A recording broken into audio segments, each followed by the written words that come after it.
అమెరికాలో తానా ఉత్సవాలు ఎందుకు చూశాను. అమెరికాలో తానా భవిష్యత్తులో అమెరికా ప్రెసిడెంట్ కూడా కమ్మవాడే అవకాశాలు చాలా ఉన్నాయి.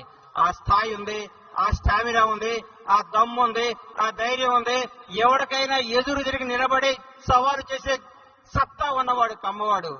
చెరువులో పడ్డాడు ఈత్తం చూశాం, వాగులో పడ్డాడు కొట్టుకురావటం చూశాం, బోర్లో పడ్డ పైకి లేచేవాడే కమ్మవాడు. మామూలుగా బోర్లో పడితే ఎవరైనా చచ్చిపోతారు. బోర్లో పడ్డ పైకి రాగలిగే కెపాసిటీ ఉన్నవాడే కమ్మవాడు. కమ్మవాడిగా పుట్టినందుకు గర్విస్తాం, కమ్మవాడిగా పుట్టినందుకు ఆనందిస్తాం. ప్రతి ఒక్కరికి చెప్తున్నా, లేని కమ్మ పిల్లల్ని కమ్మ ఒక్కరిని ఆశీర్వదించండి, ఆదుకోండి, వీలైనంత సహాయం చేయండి. మేము పెద్ద పెద్ద కంపెనీలు పెట్టాం, మేము పెద్ద పెద్ద డాక్టర్లు అయ్యాం, మేము పెద్ద పెద్ద ఫ్లైట్లు కనిపెట్టాం కాదు. మన కమ్యూనిటీలో కష్టపడ్డ యువకుల్ని చేయి అందించండి, వాళ్ళకి భవిష్యత్తు ఇవ్వండి, వాళ్ళ జీవనోపాధికి సహకరించండి. ప్రతి కమ్మవాడు మీకున్న స్థాయికి 10 మంది పిల్లల్ని మీ దగ్గర ఎంకరేజ్ చేయగలిగారంటే భావి తరాల్లో మన కులం, మన కమ్యూనిటీ ఉన్నత స్థాయిలో ఉండాలని కోరుకునే వాడిని ముఖ్యంగా నేను చెప్తున్నా.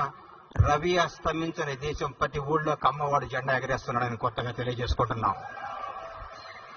నన్ను ఒక ఆయన అడిగాడు, అరే కమ్మవాళ్ళు అంటే ఏంది అని. ఉదయాన్నే సూర్యుడితో గొడవ పడుతూ ఎప్పుడొస్తావని లేపేవాడు, అవసరమైతే సూటు ఇప్పి నాటేసేవాడు, ఆకాశం వైపు కసిగా చూసేవాడు, అవకాశం కోసం ఆశతో ఎదురు చూసేవాడు, నిజాయితీగా మాట్లాడేవాడు, ఎంత కష్టం వచ్చినా ఆత్మాభిమానాన్ని తాకట్టు పెట్టకుండా విజయం కోసం పోరాడేవాడు.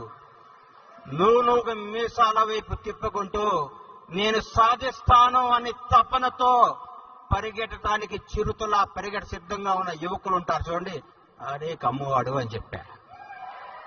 అన్ని కులాల్ని గౌరవిస్తా, నా కులాన్ని అభిమానిస్తానని చెప్తాను.